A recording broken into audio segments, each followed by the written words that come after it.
ท่านนางวรรณมณีพิมพ์สารหัวหน้าแผนกอุตสาหกรรมและการค้านครหลวงเวียงจันทน์ได้แถลงข่าวว่าการจัดงานบุญพระธาตุหลวงในปีนี้เพื่อสร้างโอกาสและสุขนิ้วส่งเสริมสินค้าโอดอปของนครหลวงเวียงจันทน์และสินค้าครอบครัวตัวแบบที่จะก้าวเป็นสินค้าที่ได้รับการหมายสินค้าหนึ่งเมืองหนึ่งผลิตภัณฑ์แห่งชาติบรรดาวิสาหกิจขนาดน้อยกลางได้มาแสดงจำหน่ายสินค้าทางภายในและต่างประเทศให้ประชาชนชาวนครหลวงเวียงจันทน์และแขกต่างประเทศได้เห็นและได้สวมใส่สินค้าพร้อมทั้งเป็นการแลกเปลี่ยนบทเรียนและประสบการณ์ต่างๆของบรรดาหัวหน่วยธุรกิจด้วยกันและเพื่อเป็นการส่งเสริมการท่องเที่ยวประกอบส่วนในการสุขยูการผลิตภายในให้กว้างขวางทั้งเป็นการสมเสยผลสำเร็จของประชุมใหญ่ครั้งที่ 8 ขององค์คณะภาคนครหลวงเวียงจันทน์คณะพิโซบได้กำหนดการจัดงานวางแสดงสินค้าระหว่างวันที่1-5 พฤศจิกายน 2025อยู่ที่เดินสนามหลวงพระธาตุหลวงอยู่ที่ศูนย์การค้าลาวไอเต็กวันที่1-9 พฤศจิกายน 2025โดยคาดว่าจะมีห้องวางแสดงและจำหน่ายสินค้า 2,000 กว่าห้องในนี้อยู่เดินสนามหลวง 1,000 กว่าห้องถือว่าพวกเขาก็ได้มีการกะเกี่ยมบูธวางแสดงเนาะที่จบงามแล้วก็มีความรับประกันให้ชาวค้าขายได้เข้ามาเพื่อได้มาจับจ่ายแลกเปลี่ยนเนาะและทั้งสินค้าทั้งความรู้ในการผลิตน้ำกันเนาะซึ่งในนี้ก็ถือว่าอยู่ในสนามหลวงนี่ก็ถือว่ามีผู้รับผิดชอบรับจัดงานอยู่6ผู้จัดสรรเนาะถือว่าพวกเขาได้มีการกะเกี่ยมไว้และสำหรับอ้อมหอบทางนอกเนาะที่ขอบเขตของบ้านของเมืองพวกเขาก็มีการจัดสรรบูธเพื่อกะเกี่ยมให้แก่ชาวค้าขายแล้วก็เพื่อบริการให้ประชาชนเนาะบรรดาเผ่าที่ได้มาเที่ยวชมหรือว่ามากับและไหว้สักการะบูชาในงานบุญนมัสการพระธาตุหลวงสั่งรวมแล้วจำนวนห้องพวกเขาได้กะเกี่ยมทั้งหมดแม่น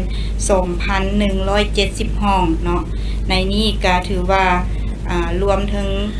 ในเดินพระธาตุหลวงสนามหลวงแล้วก็อ้อมหอบถือว่าพวกเขาได้มีการกะเกี่ยมและอันที่2สำหรับอยู่ศูนย์การค้าลาวไอเต็กเนาะศูนย์การค้าลาวไอเต็กนี้พวกเขาก็ได้มีการกะเกี่ยมจำนวนบูธเพื่อรองรับให้แก่การจับจ่ายใช้สอยเนาะถือว่ามีจำนวนทั้งหมด200บูธแล้วก็ได้มีการกะเกี่ยมทั้งด้านนอกพร้อมเนาะแล้วก็มีหลายๆกิจกรรมที่จะจัดขึ้นอยู่ในศูนย์การค้าลาวไอเต็กอันนี้ก็แจ้งให้บรรดาท่านได้รับทราบแล้วก็ได้มาเที่ยวชมแล้วเฉพาะศูนย์การค้าลาวไอเต็กนี้จะเป็นการเปิดงานวางแสดงและจำหน่ายสินค้านี่มันเปิดวันที่1แล้วก็ปิดวันที่9เนาะถือว่าก็เป็นเวลา9วันอยู่ศูนย์การค้าลาวไอเต็กสั้นการเสนอเรื่องการห้องฮับบูธวันนี้สำหรับค่าเซาบูธวางแสดงเนาะบรรดาทานก็สิได้รับทราบไปได้แล้วบรรดาสื่อมวลชนก็ถือว่าได้เอาเสนอไปแล้วเนาะเกี่ยวกับกฎระเบียบสั้นข้าพเจ้าก็อยากเสนอเพิ่มเติมสำหรับค่าบูธอยู่เดินสนามหลวงแล้วก็พระธาตุหลวงนี้ตัวนี้นี่ก็ชื่อว่าจะบ่ได้กวมค่าไฟฟ้าค่าขี้เหงื่อเนาะแล้วก็รายเรียงรายจ่ายต่างๆถือว่าบูธสินค้าโอดอปนี่ในจำนวน1บูธนี่3,500,000 กีบและสินค้าครอบครัวตัวแบบผลิตภัณฑ์ภายในแม่น6 ล้านกีบต่อห้องเนาะสำหรับสินค้าทั่วไปบริษัทค้าออกค้าเข้าแม่น7,55 ล้านกีบต่อห้องท่านนางวรรณมณีพิมพ์สารยังกล่าวให้ฮู้ว่าคณะกรรมการได้กำหนดการเก็บค่าบริการฝากรถคือรถใหญ่ 30,000 กีบรถตุกๆ 15,000 กีบรถจักร 10,000 กีบต่อคันต่อครั้งส่วนการขายอาหารย่อยตำส้มลูกซีนปลาหมึกขายข้าวหลามปิ้งไก่และอื่นๆแมน 50,000 กีบต่อมือค่าอนุญาตเครื่องขยายเสียง5 ล้านกีบต่อหน่วยค่าอนุญาตติดตั้งเครื่องโฆษณาสินค้าแบบบาลุ่น10 ล้านกีบต่อหน่วยค่าอนุญาตเนื้อในป้ายโฆษณาห้ามใช้ภาษาต่างประเทศ60,000 กีบต่อมือค่าอนุญาตจัดคอนเสิร์ตน้อย50 ล้านกีบต่อครั้งค่าอนุญาตจัดคอนเสิร์ตใหญ่100 ล้านกีบต่อครั้งสำหรับอยู่ศูนย์การค้าลาวไอเต็กเนาะสำหรับบูธดังด้านในนี้ก็ราคา12 ล้านกีบต่อห้องเนาะ ในนั้นก็จะมีอุปกรณ์ดอกไฟโต๊ะตั้งเนาะในการประกอบให้และสำหรับสินค้า1เมือง1ผลิตภัณฑ์นี้ก็ถือว่า3,500,000 กีบต่อห้องเนาะแล้วก็ทางด้านนอกนี่ก็จะได้กำหนดเป็นราคา6 ล้านกีบต่อห้องอันนี้สำหรับอยู่ศูนย์การค้าลาวไอเทคเนาะสำหรับขายย่อยอยู่ศูนย์การค้าลาวไอเทคแม่น 99,000 กีบต่อมือเนาะจะได้เก็บตามนั้นสำหรับการอนุญาตทางด้านเครื่องขยายเสียงเนาะแม่น5 ล้านกีบต่อหน่วยราคาอนุญาตติดตั้งเครื่องโฆษณาสินค้าแบบบอลลูน10 ล้านกีบต่อหน่วยบอลลูนเนาะค่าอนุญาตเนื้อในป้ายโฆษณาถือว่าบ่ให้โฆษณาเป็นภาษาต่างประเทศตัวนี้60,000 กีบต่อมือค่าอนุญาตจัดคอนเสิร์ตน้อย50 ล้านกีบต่อครั้งค่าอนุญาตจัดคอนเสิร์ตใหญ่100 ล้านกีบต่อครั้งสำหรับบัตรให้ผู้ประกอบการนำติดใส่รถเนาะเพื่อเอาสินค้าเข้านี่แม่น30,000 กีบต่อเป้หนึ่งเนาะและสำหรับบัตรผู้ประกอบการแม่น20,000 กีบต่อบัตรตัวนี้การเข้าหรือว่าขนส่งเครื่องเข้าในงานนี่มันเริ่มแต่5 โมง9 โมงเช้าเนาะหลังจากนั้นก็จะบ่ได้ให้ขนเครื่องเข้าเนาะคันสั้นละบรรดาข้อห้ามอื่นๆอยู่ในกฎระเบียบก็แม่นได้เว้าแล้วแต่ว่าอยู่ในงานนี้พวกเราจะเน้นเนาะพวกเราจะบ่ส่งเสริม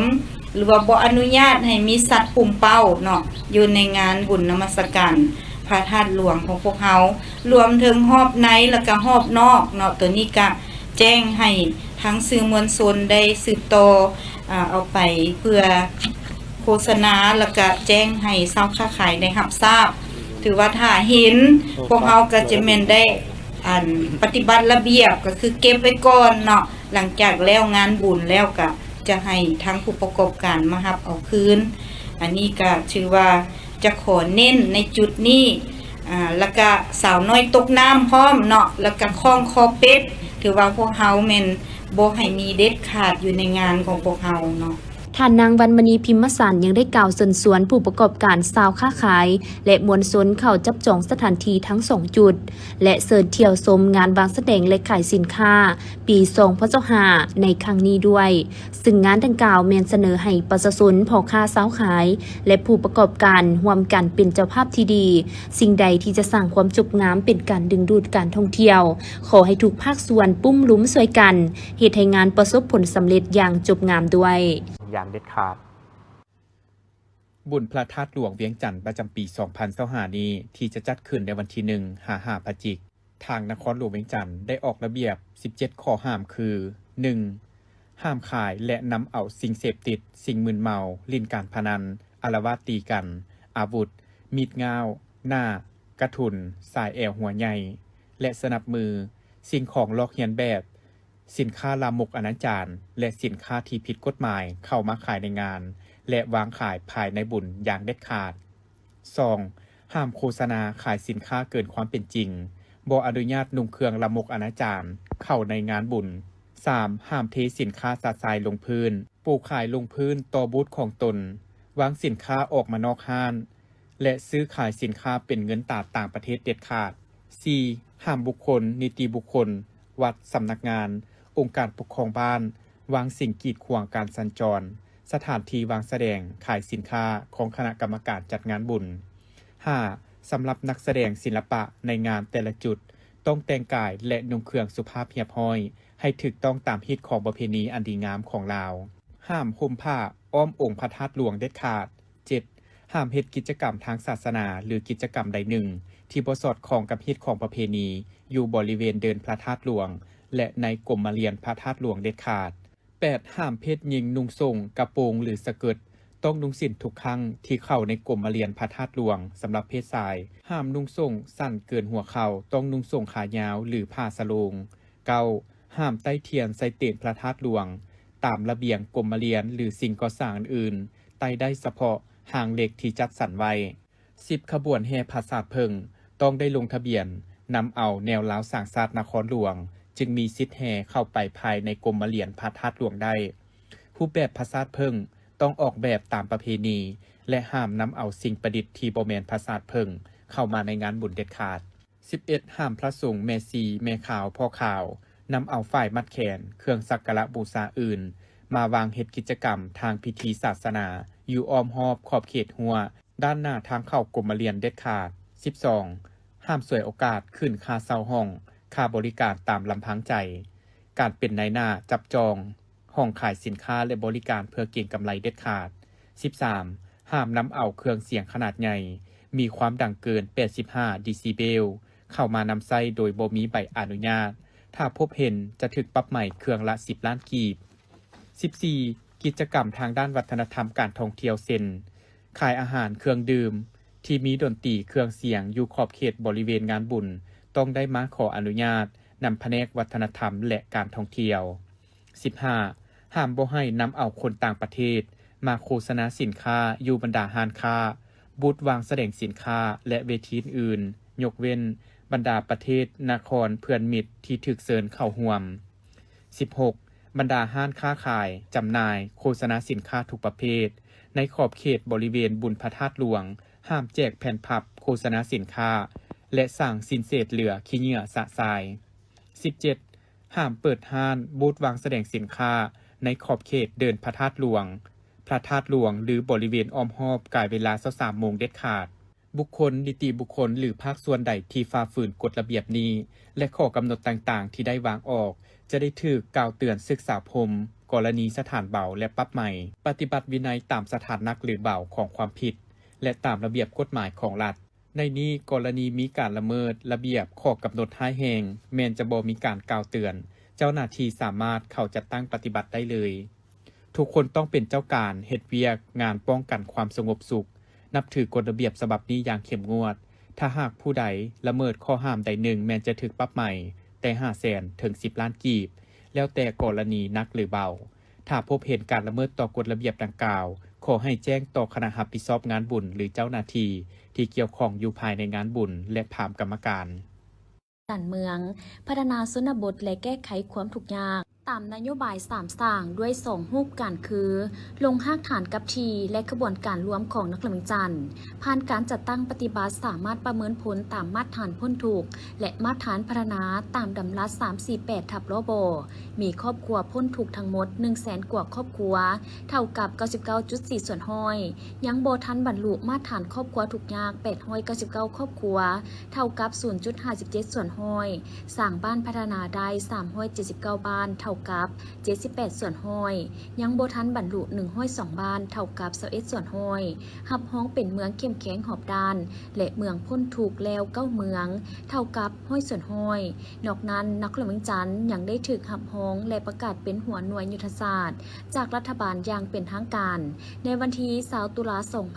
2023สั่งรวมแล้วใน5ปีแห่งการจัดตั้งปฏิบัติมติกองประชุมใหญ่ครั้งที่7ขององค์คณะพรรคนักละเมืองจันทร์มีผลสำเร็จหลายด้านได้เห็นให้นักละเมืองจันทร์มีเสถียรภาพทางด้านการเมืองอย่างนักแน่นมีความสงบปลอดภัยและเป็นระเบียบเรียบร้อยทั้งสังคมโดยพื้นฐานเศรษฐกิจขยายตัวอย่างต่อเนื่องมั่นเที่ยงถูกทิศคุณภาพชีวิตทางด้านวัตถุและจิตใจของประชาชนบรรดาเผ่าได้รับการปรับปรุงนับมือนับดีขึ้นตัวเมืองและสานเมืองได้รับการพัฒนาอย่างต่อเนื่องระบบการเมืองอยู่ขั้นรากฐานได้รับการปรับปรุงให้นักแน่นเข้มแข็งนักละเมืองจันทร์ได้รับการพัฒนาเป็นที่หับหูของภาคพื้นและสากลผลสำเร็จทั้งหมดนั้นแม่นปัจจัยยู่แหงการหันเปลี่ยนใหม่ที่แข็งแหงแก้การพัฒนานักละเมืองจันทร์ในซุ่มปีต่อหน้าเมนูย้ำ3 ดาวนับว่าเป็นอีกหนึ่งเมนูที่ได้รับความนิยมจากลูกค้าในปัจจุบันบ่ว่าจะเป็นการสั่งไปรับประทานแบบครอบครัวหมู่เพื่อนห้องการสำนักงานและออกบูธงานเลี้ยงงานสังสรรค์ต่างๆซึ่งเป็นเมนูภายใต้ยี่ห้อ3 ดาวเป็นอาหารพื้นบ้านที่มาจากสีมือของคนลาวและนำใช้วัตถุดิบภายในประเทศซึ่งแม่พรเจ้าของสูตรเมนูอาหารยำแซ่บ3 ดาวได้ให้ข้อมูลกับทีมข่าวของพวกเราว่าค ความเป็นมาของการเริ่มต้นเฮ็ดยำหูหมูและยำทะเลแซ่บ3 ดาวนี้แม่นมาจากทั้งแบรนด์หรือยี่ห้อ3 ดาวแต่ก่อนมีเพียงแต่นมส้มและกะแล่ม3 ดาวที่เป็นหนึ่งในสินค้าโอดอบของเมืองหาดไซฟองนครหลวงเวียงจันทน์แต่ปัจจุบันทั้งแบรนด์ได้เพิ่มสินค้าเข้ามาใหม่เพื่อเป็นอีกหนึ่งทางเลือกของลูกค้าก็คือยำหูหมูและยำทะเลรวมซึ่งเฮ็ดจำหน่ายมาแล้วเป็นเวลา1 ปีเห็นได้ว่ามีผลตอบรับเป็นอย่างดีโดยเฉพาะเรื่องของรสชาติของน้ำยำที่เป็นเอกลักษณ์ของทั้งแบรนด์ที่เจ้าของคิดค้นขึ้นมาเองและวัตถุดิบก็ยังใช้เป็นผักปลอดสารพิษที่เป็นภูมิปัญญาของชาวบ้านปลูกอยู่ตามเมืองหาดไซฟองมาเป็นส่วนผสมในยำมีรสชาติที่เป็นเอกลักษณ์เฉพาะซึ่งปัจจุบันทั้งยำหูหมูและยำทะเล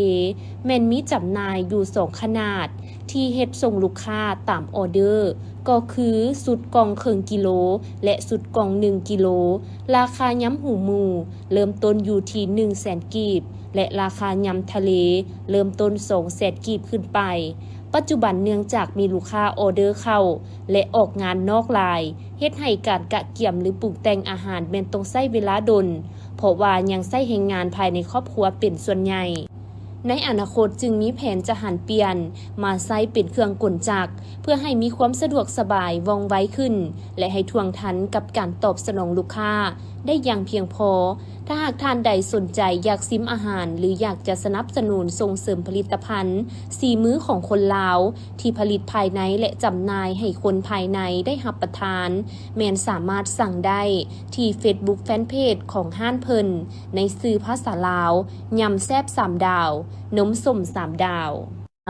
ใน5 ปีผ่านมาแนวทางป้องกันชาติป้องกันความสงบทั่วปวงชนรอบด้านของภาคได้รับการจัดตั้งปฏิบัติแก้ไขสภาพการที่เกิดขึ้นอย่างทันเวลากำลังประกอบอาวุธได้รับการยกระดับให้มีความทันสมัยนำใช้ระบบ ITC เข้าในเวียกงานป้องกันชาติป้องกันความสงบอย่างมีจุดสุ่มถือสำคัญการสร้างภาราธิการกับทีมีแบบแผนซี่น้ำบรรษาและมีระเบียบวินัยเข้มงวดปัญหาการลักลอบข้ามแดนปัญหายาเสพติดวาระแห่งชาติค้าขายเถื่อนและปัญหาอื่นๆได้รับการแก้ไขเฮ็ดให้นครหลวงจันทน์มีความสงบทางด้านการเมืองอย่างหนักแน่นสังคมมีความเป็นระเบียบเรียบร้อยโดยพื้นฐานพร้อมเดียวกันนั้นในระยะผ่านมาได้เอาใจใส่ติดตามกวดกาการปฏิบัติกฎระเบียบของภาคกฎหมายของรัฐเพื่อต้านและสกัดกั้นการส่อราดบังลวงเพื่อซอกให้เห็นปัญหาที่พ้นเด่นปัญหาที่มีการละเมิดเพื่อซอกหาวิธีแก้ไขเตหัวทีเสริมขยายตัวแบบที่ดีเด่นแก้ไขอย่างเด็ดขาดท่านการต่อสมาชิกภาคที่ละเมิดกฎระเบียบของภาคและกฎหมายของรัฐให้เข้าสู่การดำเนินคดีตามกระบวนการยุติธรรมกวดกากวดสอบการจัดซื้อจัดจ้างการปฏิบัติโครงการลงทุนของรัฐการคุ้มครองธุรกิจในระยะ5 ปีผ่านมาได้แก้ไขผลการกวดกา16 เป้าหมาย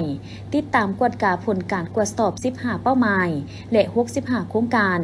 สั่งรวมแล้วองค์การปกครองคณะภาคแต่ละคันได้เอาใจใส่ในการป้องกันและสกัดกั้นการส่อราดบังลวงถึกเป้าหมายและทันเวลา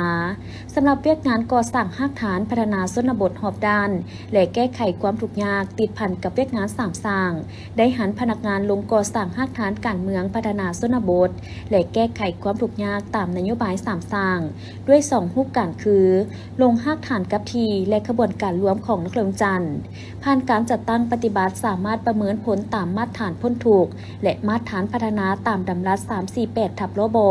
มีครอบครัวพ้นถูกทั้งหมด 155,493 ครอบครัวเท่ากับ 99.43 ส่วนห้อยยังบ่ทันบรรลุมาตรฐานครอบครัวทุกข์ยาก899 ครอบครัวเท่ากับ 0.57 ส่วนห้อยสร้างบ้านพัฒนาได้379 บ้านเท่ากับ 78.79 ส่วนห้อยยังบ่บรรลุ102 บ้านเท่ากับ 21.21 ส่วนห้อยหับฮ้องเป็นเมืองเข้มแข็งหอบด้านและเมืองพ้นทุกข์แล้ว9 เมืองเท่ากับห้อยส่วนห้อยนครหลวงจันทน์ยังได้ถูกหับฮ้องและประกาศเป็นหัวหน่วยยุทธศาสตร์จากรัฐบาลอย่างเป็นทางการในวันที่20 ตุลาคม 2023สั่งรวมแล้วใน5 5 ปีแห่งการจัดตั้งปฏิบัติมาติกองประชุมใหญ่ครั้งที่ 7 ขององค์คณะพรรคนครหลวงเวียงจันทน์มีผลสำเร็จหลายด้านได้เฮ็ดให้นครหลวงเวียงจันทน์มีเสถียรภาพทางด้านการเมืองอย่างหนักแน่นมีความสงบปลอดภัยและเป็นระเบียบเรียบร้อยทางด้านสังคมโดยพื้นฐานเศรษฐกิจขยายตัวอย่างต่อเนื่องมั่นเที่ยงถึกถีดคุณภาพชีวิตทางด้านวัตถุและจิตใจของประชาชนบ้านดาเผาได้รับการปรับปรุงนับมือนับดีขึ้นตัวเมืองและซานเมืองได้รับการพัฒนาอย่างต่อเนื่องระบบการเมืองอยู่ขั้นรากฐานได้รับการปรับปรุงให้หนักแน่นเข้มแข็งนครหลวงเวียงจันทน์ได้รับการพัฒนาเป็นที่รับรู้ของภาคพื้นและสากลผลสำเร็จทั้งหมดนั้นแม่นปัจจัยยู่แฮงการหันเปลี่ยนใหม่ที่แข็งแรงแก้การพัฒนานครหลวงเวียงจันทน์ในซุ่มปีต่อหน้าวันที่ 16 ตุลานี้เป็นมื้อที่ 2 ที่กองศิลปากรกรมโฆษณาอบรมกรมใหญ่การเมืองป้องกันความสงบได้ร่วมกับโรงเรียนมส.โนนสว่างฝึกซ้อมฟ้อนเซิงบุญสวงเหือที่เดินกีฬาป้องกันความสงบสนามม้าเพื่อเตรียมความพร้อมแสดงรับใช้พิธีเปิดปิดงานมหกรรมกีฬาแห่งชาติครั้งที่ 12 ที่นครหลวงเวียงจันทน์เป็นเจ้าภาพที่จะจัดขึ้นในเดือนพฤศจิกายน 2025มีคณะอภิโศกครูฝึกและน้องนักเรียนมส.โนนสว่างเข้าร่วมพันโทนางยุพินขันธมีไซหัวหน้ากองศิลปากรป้องกันความสงบทั้งเป็นครูฝึกก้อนกำลังฟ้อนเซิงบุญสวงเหือในงานมหกรรมกีฬาแห่งชาติครั้งที่ 12 ให้สัมภาษณ์มานักแสดงที่นำไส้เข้าในการแสดงครั้งนี้ประกอบมี2ภาคส่วนคือกรมโฆษณาอบรมกรมใหญ่การเมืองป้องกันความสงบจำนวน50สหายน้องนักเรียนมาจากมส.โนนสว่างเมืองไซเศรษฐา350น้องเฉพาะครั้งนี้เป็นมื้อที่2ของการฝึกซ้อมบรรดานักแสดงและน้องนักเรียนก็เริ่มรู้จังหวะในการจัดระเบียบการย่างการฟ้อนและเฮ็ดได้ดีขึ้นตามลำดับพร้อมนี้คณะพิโซบครูฝึกก็เอาใจใส่ในการปฏิบัติตามแผนการที่กำหนดไว้เพื่อเฮ็ดให้นักแสดงมีความพร้อมในการแสดงบทฟ้อนซึ่งบุญสวงเหือให้มีความสวยสดงดงามในแต่ละมือหรือว่ามือแสดงตัวจริงพันโทนางยุพินขันธะมีไซกล่าวถึงว่าในนามครูฝึกก็ได้มีความภาคภูมิใจที่ได้รับผิดชอบก้นกำลังฟ้อนเซิงบุญสวงเหือเพื่อเกี่ยมรับใช้งานระดับชาติในครั้งนี้ให้เป็นขบวนการฝึกฟื้นพร้อมทั้งได้เรียกร้องให้นักแสดงจงพร้อมกันรักษาสุขภาพปฏิบัติระเบียบวินัยของการฝึกซ้อมอย่างเข้มงวด12พิธีมอบหับเครื่องกีฬาพิมพ์ลายไอสปอร์ตจำนวน30สุดมูลค่า6ล้านกีบจัดขึ้นในวันที่22ตุลาคม 2025ที่สนามกีฬาบ้านเตะหญ้าเทียมลานสร้างเขตบ้านหนองไห่เมืองหาดทรายฟองนครหลวงเวียงจันทน์เป็นการกล่าวมอบโดยทานไพละครบุญวิเชียนเจ้าของห้านเครื่องกีฬาพิมพ์ลายไอสปอร์ตและต่างหน้ากล่าวหับโดยแมนทานบุญมีไสยวงศ์คณะบริหารงานสหพันธ์บ้านเตะนครหลวงเวียงจันทน์ทั้งเป็นผู้จัดการทีมบ้านเตะหญิงนครหลวงเวียงจันทน์มีคณะครูฝึกนักกีฬาและสื่อมวลชนเข้าร่วมในการมอบเครื่องกีฬาครั้งนี้ก็เพื่อสนับสนุนให้กำลังใจทัพบ้านเตะหญิงนครหลวงเวียงจันทน์ได้เตรียมความพร้อมเข้าในการฝึกซ้อมเพื่อเตรียมความพร้อมเข้าร่วมการป้องกันแชมป์เหรียญคำสมัยที่ 7 ในงานดังกล่าวโอกาสนี้ทานบุญมีไสยวงศ์คณะบริหารงานสหพันธ์บ้านเตะนครหลวงเวียงจันทน์ทั้งเป็นผู้จัดการทีมบ้านเตะหญิงนครหลวงเวียงจันทน์ได้ให้สัมภาษณ์ว่าเจ้าในการเกียมคมพร้อมเนาะการฝึกซ้อมของนักกีฬาหญิงเนาะครับก็ได้เก็บโตเนาะในระยะแต่เดือน8เนาะจนฮอดปัจจุบันนี้ก็คือว่ามีการฝึกซ้อมเป็นปกติเนาะเช้าแลงเนาะของแต่ละมื้อฮั่นเนาะปัจจุบันนี้นักกีฬาเฮาแต่ละคนก็เข้าสู่ศูนย์เนาะเก็บโตเพื่อการฝึกซ้อมฮั่นเนาะการฝึกซ้อมเนาะข้อสะดวกยุ่งยากข้อสะดวกก็คือเฮามีสถานที่เกี่ยวกับการเข้าศูนย์เนาะก็คือลานสร้างอินดอร์ฮัทที่เพิ่นเอื้อเฟื้อสถานที่ให้นักกีฬาเฮาเข้านอนศูนย์เนาะที่ว่าโดยที่บ่ได้เสียค่าใช้จ่ายเนาะอันนั้นเป็นอันนึงอันดีเนาะข้อยุ่งยากก็คือสถานที่ฝึกซ้อมเนาะเดินเฉพาะเดินเนาะมันยังเฉพาะนครหลวงเฮาส่วนใหญ่จะเป็นเดินหญ้าเทียมเนาะเพราะว่าการแข่งขันแท้อาจจะได้ใช้เป็นเดินหญ้าแท้เนาะก็ยังบ่มีเทื่อที่เดินสิให้ฝึกซ้อมเนาะณปัจจุบันนี้ก็ยังนำใช้เดินหญ้าเทียมคือ ล้านสร้างเนาะเดินล้านสร้างแล้วก็เดินเบสวรรค์ฮั่นเนาะเป็นประจำพิเศษเนาะมื้อนี้ก็มีทั้งประธานไอเนาะไอสปอร์ตที่ว่ามีน้ำจิตน้ำใจเนาะเป็นเครื่องกีฬามาสุกยู่เป็นขวัญกำลังใจให้น้องๆนักกีฬาทีมหญิงเนาะเป็นจำนวนหนึงเนาะก็ขอบมกขอบใจเนาะก็อยากฝากถึงพ่อแม่ประชาชนชาวนครหลวงเวียงจันทน์เนาะถ้ามีการแข่งขันเกิดขึ้นก็อยากให้เข้ามาชมมาเชียร์เนาะเป็นขวัญกำลังใจให้นักกีฬาทุกภาคส่วนหั่นแหละเนาะบ่ว่าแต่บานเตะยิงซ้ายหรือว่าฟุตซอลทุกประเภทกีฬาเนาะก็อยากให้เข้ามาชมมาเชียร์เพื่อเป็นขวัญกำลังใจเพื่อให้นักกีฬาเฮาญาติได้เหรียญคำเป็นเจ้าเหรียญคำเนาะเจ้า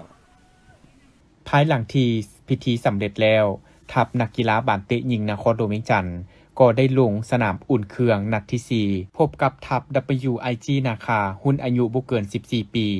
รุ่นสร้างผลงานคว้าแชมป์รายการนานาชาติไอเบอร์คัพ 2025 ที่ประเทศปอกตุยการ ผ่านการแข่งขันปรากฏว่าทั้ง 2 ทีมเสมอกัน0-0 2025 อยู่ที่โรงเรียนปฐมสมบูรณ์ธานาแรงเมืองหาดทรายฟองนครหลวงเวียงจันทน์โดยการเข้าร่วมของดร.สุภาวรรณแก้ววิไลวงศ์รองหัวหน้ากรมเลี้ยงสัตว์และการประมงท่านนางดร.รัศมีวงศ์คำสาวรองหัวหน้ากรมควบคุมพยาธิติดต่อท่านคำแก้วมหาไสยรองประธานคณะกรรมการปกครองเมืองหาดทรายฟองในพิธีได้รายงานย่อเกี่ยวกับสภาพการกะเกียมพิธีเฉลิมฉลองวันต้านพยาธิวอโลกคือวันที่28 กันยาประจำปี 2025 ให้ฮู้ว่ากรมเลี้ยงสัตว์และการประมงกระทรวงเกษตรกรรมและสิ่งแวดล้อมได้รับเกียรติเป็นเจ้าภาพร่วมกับกรมควบคุมพยาธิติดต่อกระทรวงสาธารณสุขแผนกเกษตรกรรมและสิ่งแวดล้อมนครหลวงเวียงจันทน์โดยการสนับสนุนจากบรรดาองค์การจัดตั้งสากลและครูร่วมพัฒนาต่างๆจัดพิธีเฉลิมฉลองวันต้านพยาธิวอโลกประจำปี 2025 ขึ้นพยาธิวอแม่นพยาธิติดต่อร้ายแรงซึ่งได้ถูกค้นพบประมาณ 4,000 กว่าปีมาแล้วเป็นพยาธิติดต่อจากสัตว์สู่สัตว์ซึ่งเกิดขึ้นกับสัตว์เลี้ยงลูกด้วยน้ำนมทุกชนิดและสามารถติดต่อจากสัตว์สู่คนด้วยเส้นทางการติดต่อโดยตรงจากการกัดของหมาและแมวที่มีเชื้อไวรัสวออยู่ในน้ำลายและเข้าสู่ร่างกายของคนทางบาดแผลพิธีเฉลิมฉลองวันต้านพยาธิวอโลก28 กันยาแม้นได้เริ่มต้นขึ้นตั้งแต่ปี 2007 เป็นต้นมาซึ่งหลายๆประเทศในทั่วโลกได้พร้อมกันจัดพิธีโฮมชุมนุมเพื่อแสดงพลังต้านพยาธิวออย่างเป็นขบวนฝดฟื้นพร้อมกันนั้นวันต้านพยาธิวอโลกยังเป็นส่วนหนึ่งของแผนยุทธศาสตร์กำจัดพยาธิวอของประชาคมอาเซียนอีกด้วยสำหรับอยู่ลาวการเฉลิมฉลองวันต้านพยาธิวอโลกแม้นได้จัดขึ้นในทุกๆปีซึ่งแม้นกระทรวงเกษตรกรรมและสิ่งแวดล้อมและกระทรวงสาธารณสุขได้ผลัดเปลี่ยนกันเป็นเจ้าภาพและพิธีเฉลิมฉลองประจำปี 2025 แม้นได้บรรจบครบรอบเป็นปีที่ 18 แล้วพวกเขาได้ถือเอาวันดังกล่าวเป็นเวทีเผยแพร่ข้อมูลข่าวสารและปลูกจิตสำนึกให้ความรู้ความเข้าใจเกี่ยวกับพยาธิวอให้แก่ประชาชนทุกชั้นคนโดยเฉพาะแมนผู้เลี้ยงหมาและแมวให้เขาเจ้ามีบทบาทสำคัญในการร่วมมือกับการต้านพยาธิวอให้หลายขึ้นจากนั้นก็ได้กล่าวเปิดพิธีอย่างเป็นทางการซึ่งวันต้านพยาธิวอโลกเป็นวันสำคัญระดับสากลวันหนึ่งซึ่งบรรดาประเทศในทั่วโลกได้พร้อมกันจัดพิธีเฉลิมฉลองและปีนี้แม้นได้หมุนเวียนบรรจบครบรอบ 18 ปีพอดีนับแต่ได้มีการประกาศเอาวันที่ 28 กันยาเป็นวันต้านพยาธิวอโลกและได้เริ่มจัดพิธีเฉลิมฉลองนับแต่ปี 2007 เป็นต้นมาอยู่ในแล้วของพวกเขาก็ได้มีการจัดพิธีโฮมชุมนุมเพื่อเฉลิมฉลองวันดังกล่าวขึ้นทุกๆปีโดยได้รับการช่วยเหลือและการสนับสนุนจากบรรดาองค์การจัดตั้งสากลภายใต้การร่วมมือ 4 ฝ่ายและบรรดาคู่ร่วมพัฒนาอื่นสำหรับปี 2025 นี้กระทรวงเกษตรกรรมและสิ่งแวดล้อมได้รับเกียรติเป็นเจ้าภาพหลักในการจัดพิธีเฉลิมฉลองซึ่งได้จัดขึ้นในมื้อนี้ภายใต้คำขวัญประจำปี 2025 แมนพวกเจ้าพวกเขาและทุกคนในสังคม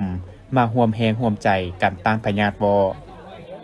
คณะกรรมการคุ้มครองภัยพิบัติเมืองต้นเพิงแขวงบ่อแก้วนำโดยทานคำเพ็งกลุ่มพลรองประธานองค์การปกครองเมืองได้นำเอาข้าวสารจำนวน6กว่าต้นจากโครงการอาหารโลกประจำลาวโดยการประสานงานของกระทรวงแรงงานและสวัสดิการสังคมไปมอบให้แก่ประชาชนบ้านใหญ่นำเกื้องเก่าเพื่อเป็นการบรรเทาทุกข์จากผลกระทบน้ำไหลสุเนื้อที่เข้านาปีในระยะฤดูฝนที่ผ่านมา ให้เกียรติมอบโดยทานคำเพ็งกุมพลและรับโดยทานบุญศรีสอยาวงศ์นายบ้านใหญ่น้ำเก่าพร้อมด้วยองค์การปกครองบ้านและพ่อแม่ประชาชนซึ่งพ่อแม่ประชาชนผู้ที่ได้รับผลกระทบนำไหลสู่ในฤดูฝนผ่านมาแม่นมี107ครอบครัวที่ทำการผลิตข้าวนาปีตามร่องน้ำยองและร่องน้ำยาวเฮ็ดให้เนื้อที่นาปีถูกน้ำเสาะเจือนเสียหายหลายเฮกตาร์ด้วยความเป็นห่วงเป็นใยจากองค์การปกครองเมืองต้นเพิงก็คือคณะคุ้มครองภัยพิบัติขันเมืองจึงได้เสนอต่อแผนกและกระทรวงเกี่ยวข้องก็คือโครงการอาหารโลกประจำลาวนำเอาข้าวสารมามอบให้แก่พ่อแม่ประชาชนเพื่อแก้ไขชีวิตการเป็นอยู่และส่งเสริมให้กำลังใจแก่ผู้ที่ถูกผลกระทบ พิธีเปิดการแข่งขันดังกล่าวได้จัดขึ้นในมื้อวันที่14ตุลาปี2025อยู่ที่สนามกีฬาแขวงคำมวลโดยการเข้าร่วมของทานวันไสพองสวรรค์เจ้าแขวงคำมวลมีบรรดาทานการนำของแขวงการนำบรรดาเมืองภาคส่วนธุรกิจทีมนักกีฬาและมวลชนเข้าร่วมการแข่งขันในครั้งนี้ประกอบมีทีมนักกีฬาจำนวน8ทีมจาก8ตัวเมืองเข้าร่วมคือเมืองท่าแขกมหาไซยมราชหนองบกหินบูนไซบัวทองเสบั้งไฟและเมืองนากายในนั้นจะได้กำหนดเอามื้อแข่งขัน4วันเริ่มแต่วันที่14-17ตุลาปี2025พิเศษในวันที่17ตุลาแมนจะได้มีการแข่งขัน3คู่คือคู่ VIP บริหารพบกับ VIP ธุรกิจคู่สิงห์สนเลิศสิงห์ขันฐานเจ้าแขวงและคู่ทีมผสมแขวงคำมวลกะเกี่ยมเข้าร่วมกีฬาแห่งชาติพบกับทีมแขวงสวรรณเขตทานวันไสพองสวรรค์ได้มีคำเห็นในโอกาสกล่าวเปิดการแข่งขันกีฬาในครั้งนี้ว่าเพื่อสมเสยผลสำเร็จกองประชุมใหญ่ขององค์คณะพรรคแขวงครั้งที่11เป็นการเฉลิมฉลองวันสำคัญทางประวัติศาสตร์ของชาติของพรรคโดยเฉพาะแมนวันครูแห่งชาติครบรอบ31ปีวันประกาศเอกราชครบรอบ80ปีและวันแห่งชาติต้านยาเสพติดครบรอบ24ปีทั้งเป็นการแข่งขันเพื่อระดมทุนในการกะเกี่ยมส่งเสริมนักกีฬาของแขวงเข้าร่วมงานมหกรรมกีฬาแห่งชาติที่นครหลวงเวียงจันทน์ที่จะดำเนินขึ้นในกลางเดือนพฤศจิกายนปี2025นี้เวียกงานกีฬากายกรรมก็แม่นเวียกงานที่มีความสำคัญต่อกับการประกอบส่วนอย่างตั้งหน้าเข้าในการพัฒนาทรัพยากรมนุษย์ให้มีคุณภาพสุขภาพแข็งแรงมีความเบิกบานมวลซืนมีความสามัคคีหักแพงมีความศิวิไลทางด้านทางกายและจิตใจทั้งเป็นการสุขยุส่งเสริมและพัฒนาเวียกงานกีฬากายกรรมมีการขยายตัวอย่างเข้มแข็งก้าวเข้าสู่มวลชนบรรดาเผ่านับมือนับกว้างขวางเป็นการสร้างเงื่อนไขให้มวลชนห่างไกลจากสิ่งเสพติดและต้านสกัดกั้นทุกปรากฏการณ์เดี่ยวท่อต่างๆในสังคมให้ลดน้อยถอยลงเจละก้าวเรียกร้องมายังคณะนำและนักกีฬาทุกคนจงเป็นเจ้าการปฏิบัติต่อกฎระเบียบกติกาการแข่งขันอย่างเข้มงวดมีน้ำใจนักกีฬาหูแพ้หูชนะและหูให้อภัยซึ่งกันและกันเฮ็ดให้การแข่งขันครั้งนี้เต็มไปด้วยบรรยากาศอันเบิกบานมวลซื่นเต็มไปด้วยความสามัคคีหักแพงพร้อมกันพัฒนาวงการกีฬาให้ก้าวหน้ายิ่งขึ้นไปเรื่อยๆพิธีดังกล่าวได้จัดขึ้นในวันที่15ตุลา2025ที่นครหลวงเวียงจันทน์เพื่อเป็นการเฉลิมฉลองวันครบรอบ16ปีแห่งการก่อตั้งบริษัทสตาร์โทรคมซึ่งเป็นหนึ่งในบริษัทสมาชิกของบริษัทหุ้นส่วนลงทุนสากลเวียดเชลโกโบประจำลาวโดยการเข้าร่วมของพลโทคำเลี้ยงอุทาไกรสอนรัฐมนตรีกระทรวงป้องกันประเทศแห่งสาธารณรัฐประชาธิปไตยประชาชนลาวและพลเอกฟานวันยางรัฐมนตรีกระทรวงป้องกันประเทศแห่งสาธารณรัฐสังคมนิยมเวียดนามมีบรรดารัฐมนตรีกระทรวงที่เกี่ยวข้องเอกอัครราชทูตผู้มีอำนาจเต็มแห่งสาธารณรัฐสังคมนิยมเวียดนามประจำลาวมีคณะนำกระทรวงองค์การแขนงการและภาคส่วนที่เกี่ยวข้องเข้าร่วม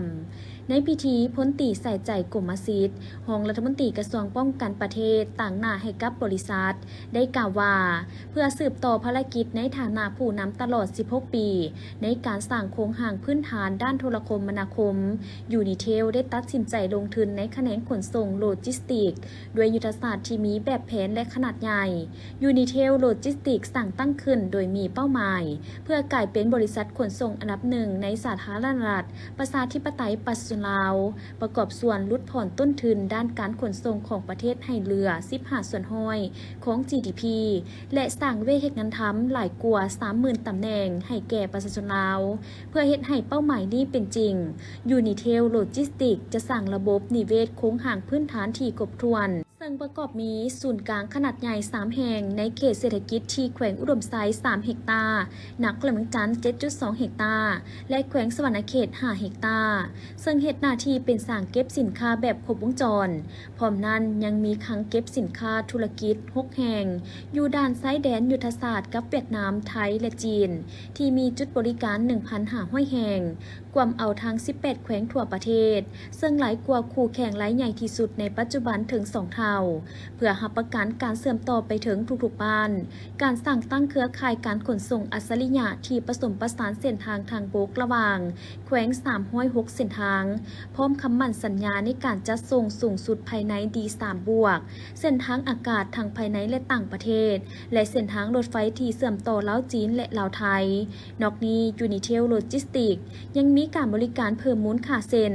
บริการเก็บเงินปลายทางการประกันภัยสินค้าสั่งอัศริยะและที่สำคัญแมนบริการจัดส่งหับเอกสารทั้งราชการซึ่งช่วยให้ประชาชนรวมทางภาคส่วนธุรกิจประหยัดเวลา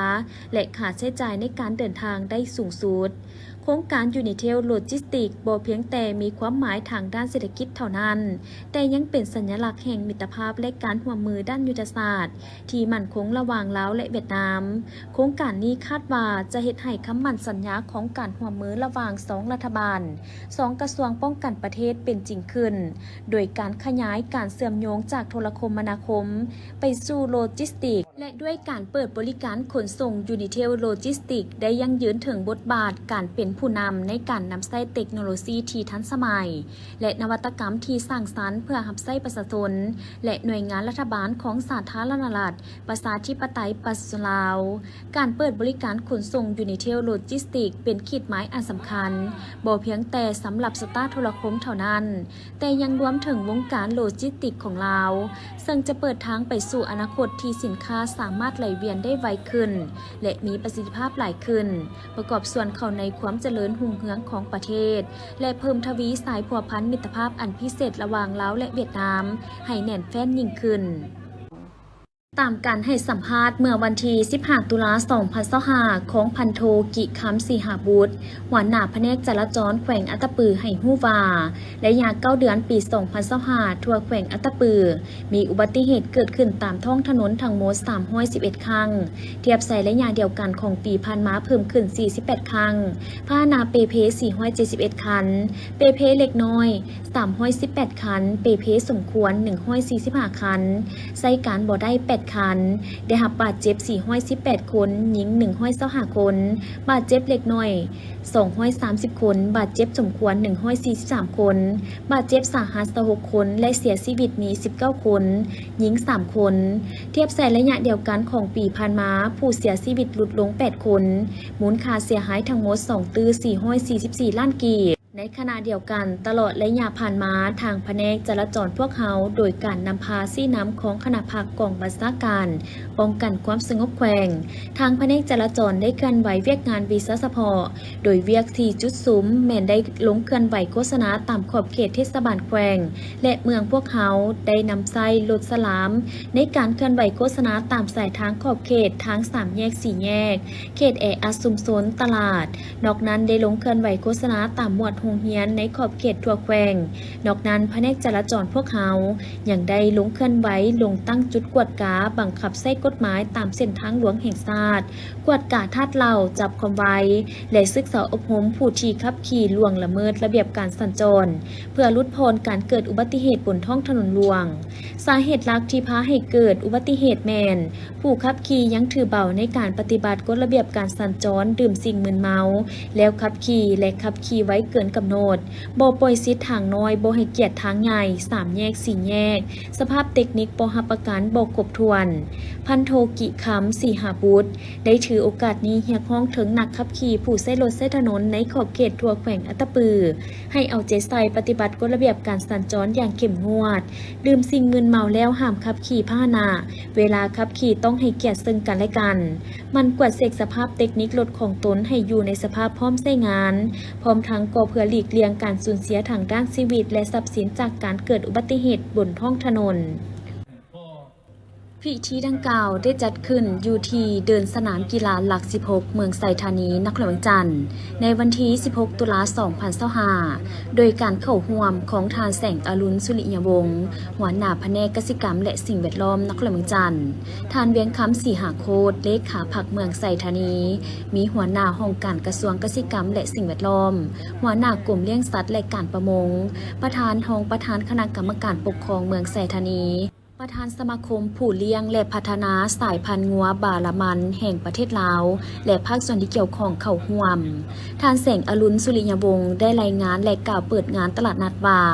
การเลี้ยงงัวเป็นสินค้าอยู่นครหลวงจันทร์แม้นมีการพันขยายตามเนื้อในจิตใจของมติกล่องประชุมใหญ่ครั้งที่7ขององค์คณะพรรคนครหลวงจันทร์ที่นอนในแผนงานค้ำประกันเสบียงอาหารและแผนงานผลิตเป็นสินค้าของนครหลวงจันทร์ก็คือกระทรวงกสิกรรมและสิ่งแวดล้อมให้บรรลุตามแผนปัจจุบันการเลี้ยงงัวอยู่นครหลวงจันทร์มีงัวทั้งหมด 145,000 กว่าตัวในนั้นเลี้ยงแบบครอบครัวมี 134,000 กว่าตัวกวมเอา93ส่วนห้อยและการเลี้ยงแบบเป็นฟาร์มมี108ฟาร์มมีงัวทั้งหมด 10,000 กว่าตัวสำหรับจุดประสงค์ของการจัดงานตลาดนัดส่งเสริมการเลี้ยงงัวและปรุงแต่งผลิตภัณฑ์สิ้นงัวเพื่อเป็นการสุขโยส่งเสริมการเลี้ยงงัวเป็นสินค้าติดพันกับการปรุงแต่งและการตลาดเพื่อเป็นการเผยแพร่โฆษณาเทคนิคการเลี้ยงงัวและเทคนิคการปรุงแต่งผลิตภัณฑ์ซีนให้ชาวเกษตรกรนักศึกษาและให้ประชาชนทั้งเป็นการเปิดโอกาสให้ผู้ที่มีแนวพันธุ์งัวที่ดีนำมาวางแสดงให้ประชาชนผู้ประกอบการได้เห็นและสามารถเข้าถึงแนวพันธุ์งัวที่ดีจุดประสงค์การจัดงานในมื้อนี้ก็เป็นแผนกกสิกรรมและสิ่งแวดล้อมนครหลวงจันทร์ได้ร่วมกับสมาคม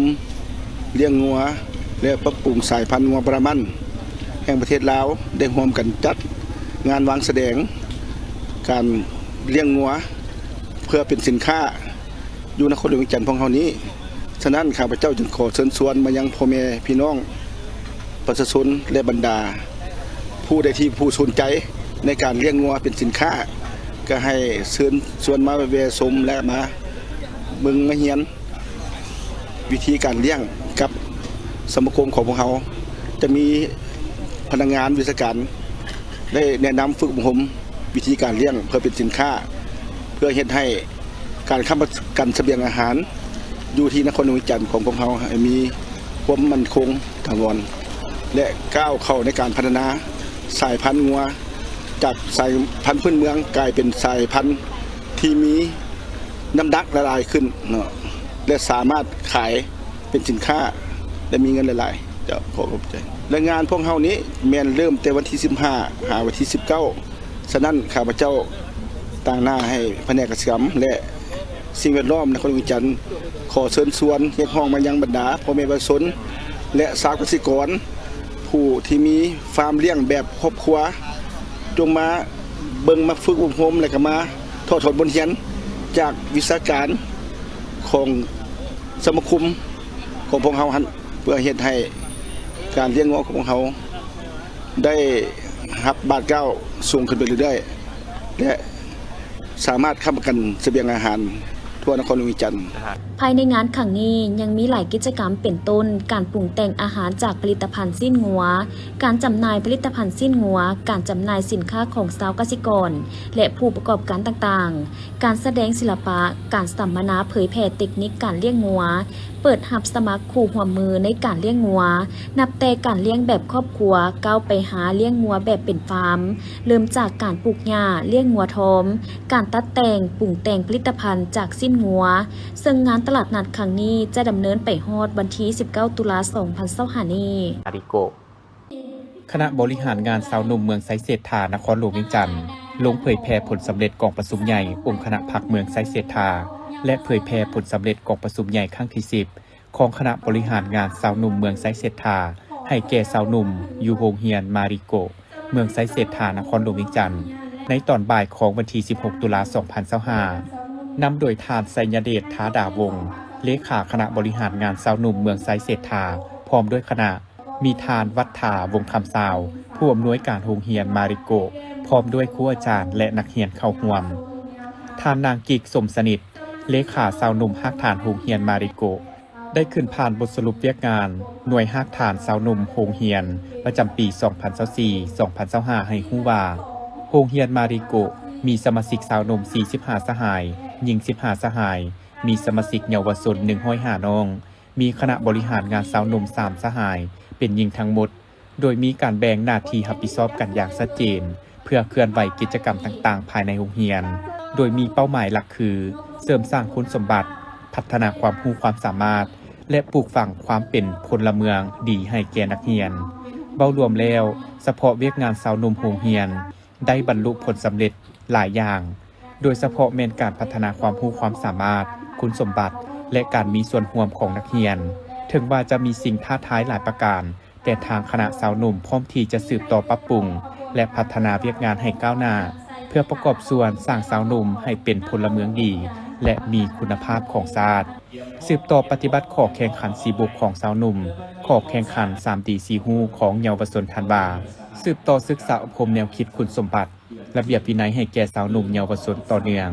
สุขยุส่งเสริมการเรียนค้นคว้าสร้างความสามารถจัดกิจกรรมพัฒนาสุขภาพศิลปะกีฬาและสาธารณะที่เป็นประโยชน์ปรับปรุงการจัดตั้งสาวหนุ่มให้มีความเข้มแข็งขึ้นไปเรื่อยๆจากนั้นทานไสยเดชท้าดาวงศ์ก็ได้เผยแพร่ถึงผลสำเร็จของกองประชุมใหญ่องค์คณะพรรคเมืองไซเซธาและเผยแพร่ผลสำเร็จกองประชุมใหญ่ครั้งที่ 10 ของคณะบริหารงานสาวหนุ่มเมืองไซเซธา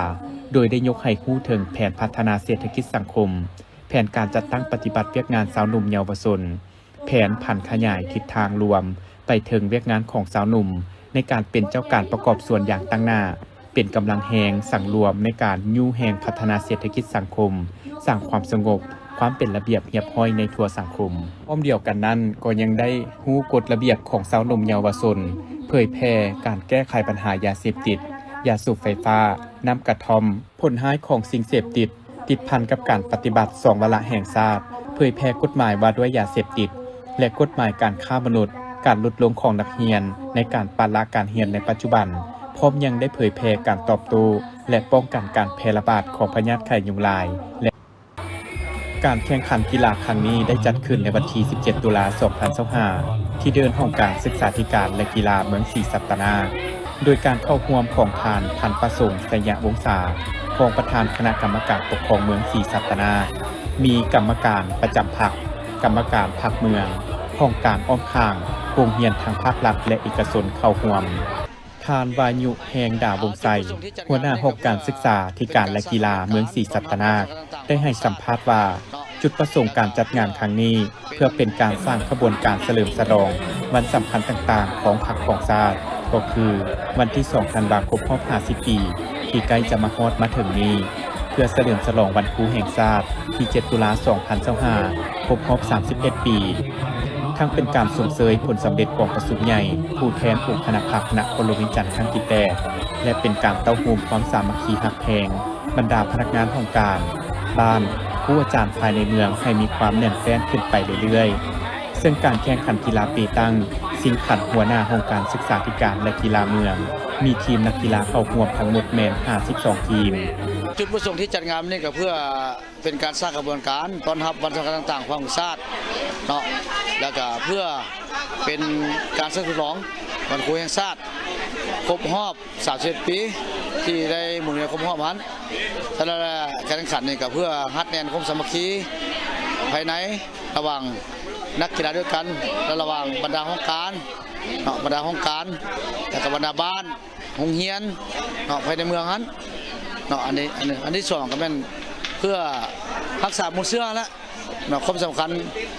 ในการครบรอบวันครูฮันเนาะการแข่งขันชุดนี้ครั้งนี้เนาะ มี52ทีมเข้าร่วมแข่งขันอันนั้นก็มี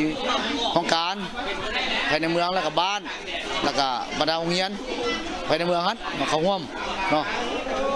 สำหรับการแข่งขันครั้งนี้รางวัลที่ 1 ได้รับขันรางวัล1หน่วยพร้อมเงินสด1ล้านรางวัลที่ 2 ได้รับขันรางวัล1หน่วยพร้อมเงินสด 800,000 กีบรางวัลที่ 3 ได้รับขันรางวัล1หน่วยพร้อมเงินสด 600,000 กีบและรางวัลที่ภายหลังที่ได้ดำเนินการแข่งขันมาเป็นเวลา 3 วันกระทรวงเกษตรกรรมและสิ่งแวดล้อมจัดพิธีปิดการแข่งขันกีฬาบานเตะสามัคคีซิ่งขันสหายเลขาคณะบริหารงานภาคกระทรวงเกษตรกรรมและสิ่งแวดล้อมพร้อมทั้งเป็นการสร้างกระบวนการคำนับหับตอนกองประชุมใหญ่ผู้แทนองค์คณะภาคกระทรวงเกษตรกรรมและสิ่งแวดล้อมสมัยที่ 7 ในวันที่ 15 ตุลาคม 2025 ที่นครเมืองจันทร์การจัดการแข่งขันกีฬาบานเตะสามัคคีซิ่งขันสหายเลขาคณะบริหารงานภาคกระทรวงเกษตรกรรมและสิ่งแวดล้อมในครั้งนี้ก็เพื่อเป็นการสร้างกระบวนการคำนับหับตอน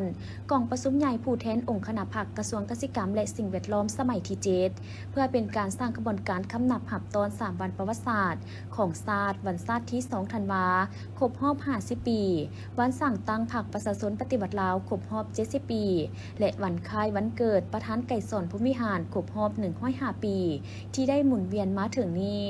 ในการแข่งขันครั้งนี้ซึ่งมีทีมนักเตะจากบรรดากลุ่มกองศูนย์สถาบันที่ขึ้นกับกระทรวงเข้าร่วมแข่งขันทั้งหมด22ทีมแบ่งออกเป็น2สายคือสาย A และสาย B สายนอกนี้ยังมีทีมหญิงแข่งขันแบบรวม2ทีมผสม A และ B ผลการแข่งขันใน3วันปรากฏว่าทีมชนะเลิศซ้ายแมนจากกลุ่มคุ้มครองและพัฒนาที่ดินเอาชนะทีมรวมห้องการกระทรวงทีมได้อันดับที่ 3 แมนจากกองเลขาคณะกรรมการแม่น้ำของแห่งชาติได้อันดับที่ 4 แมนทีมจากกลุ่มปลูกฝังส่วนทีมผสม B เอาชนะทีมผสม A นอกนี้ได้มีรางวัลกองเสียดีเด่นที่ได้ประกอบส่วนเห็นให้งานกีฬาครั้งนี้เต็มไปด้วยบรรยากาศที่ฟดฟื้นในตอนท้ายพิธีให้เกียรติขึ้นมอบรางวัลให้แก่ทีมชนะเลิศอันดับที่ 1 หาอันดับที่ 4 พร้อมด้วยรางวัลสมเสยแต่ละทีมพร้อมด้วยรางวัลกองเสียดีเด่นให้เกียรติมอบโดยท่านจันทเนศบัวละพาคณะประจำภาคกระทรวงรองรัฐมนตรีกระทรวงเกษตรกรรมและสิ่งแวดล้อมท่านนางจันทครบัวละพันธ์รองรัฐมนตรีกระทรวงเกษตรกรรมและสิ่งแวดล้อมในตอนท้ายพิธีเป็นการมอบใบเกียรติคุณแก่บรรดากลุ่มกองศูนย์สถาบันและบริษัทที่ได้มอบเงินสนับสนุนกองทุนสาวหนุ่มกระทรวงและปิดโดยปริญญาเอกดวงตะวันศรีสมบัติเลขาคณะบริหารงานสาวหนุ่มประชาชนปฏิบัติลาวกระทรวงเกษตรกรรมและสิ่งแวดล้อมงานมหกรรมกีฬาแห่งชาติครั้งที่ 12 ที่นครเมืองจันทร์ได้รับเกียรติเป็นเจ้าภาพระหว่างวันที่ 15-25 พฤศจิกายน 2025 นี้แม้จะมีการแข่งขัน 33 ประเภทกีฬาซึ่งจะมีการชิงไซส์เหรียญคำ 1,252 เหรียญเหรียญเงิน 1,252 เหรียญและเหรียญทอง 1,811 เหรียญงานมหกรรมกีฬาแห่งชาติแม้นการแข่งขันกีฬาระดับทั่วประเทศซึ่งจัดขึ้นทุกๆ 3 ปีเพื่อสุขยูส่งเสริมขบวนการกีฬาอยู่ภายในประเทศให้มีความฝุดฟื้นและมีการพัฒนาทั้งเป็นการปลุกระดมมหาชนเข้าร่วมเวียกงานกีฬาให้นับมือกว้างขวางเพื่อส่งเสริมสุขภาพจิตสุขภาพร่างกายสร้างพลเมืองลาวให้มีสุขภาพแข็งแรงปฏิบัติทิศซี่น้ำทิวาหันกีฬากายเป็นของทั่วป่วงชนกลายเป็นความรับผิดชอบของสังคมเป็นการปลุกระดมสาวหนุ่มเยาวชนนักเรียนนักศึกษาพนักงานและประชาชนบรรดาเผ่าให้หันมาเล่นกีฬาใช้เวลาว่างให้เป็นประโยชน์ฝึกฝนร่างกายให้สมบูรณ์แข็งแรงเพื่อสืบต่อประกอบส่วนในภารกิจปกปักรักษาและพัฒนาประเทศชาติพร้อมนี้ยังเป็นการแข่งขันเพื่อคัดเลือกเอานักกีฬาที่เก่งมีความสามารถมีพรสวรรค์เพื่อเป็นตัวแทนทีมชาติเข้าร่วมแข่งขันรายการสำคัญต่างๆทั้งภายในและต่างประเทศก็คือเวทีสากลเพื่อสร้างชื่อเสียงมาให้แก่ประเทศชาติการพัฒนากีฬากายกรรมของลาวในระยะผ่านมาก็คือปัจจุบันพรรคและรัฐบาลได้เอาใจใส่ซี่น้ำบรรดาแขนงการต่างๆนับแต่ศูนย์กลางจนฮอดท้องถิ่นโดยมีการพัดเปลี่ยนกันเป็นเจ้าภาพจัดงานมหกรรมกีฬาแห่งชาติทุกๆ3 ปีซึ่งตั้งแต่ครั้งทำอิฐจนถึงปัจจุบันมีเพียง7 แขวงที่มีความพร้อมและเป็นเจ้า าภาพจัดงานแข่งขันดังกล่าวเซ็นข้างทำอิฐได้จัดขึ้นที่นครหลวงเวียงจันทน์ในปี 1985 โดยมีเพียง 10 ประเภทกีฬาและแม่นนครหลวงเวียงจันทน์เป็นเจ้าเหรียญคำในครั้งที่ 1ส่วนงานมหกรรมกีฬาแห่งชาติครั้งที่ 2ได้จัดขึ้นอยู่ที่แขวงสวรรณเขตในปี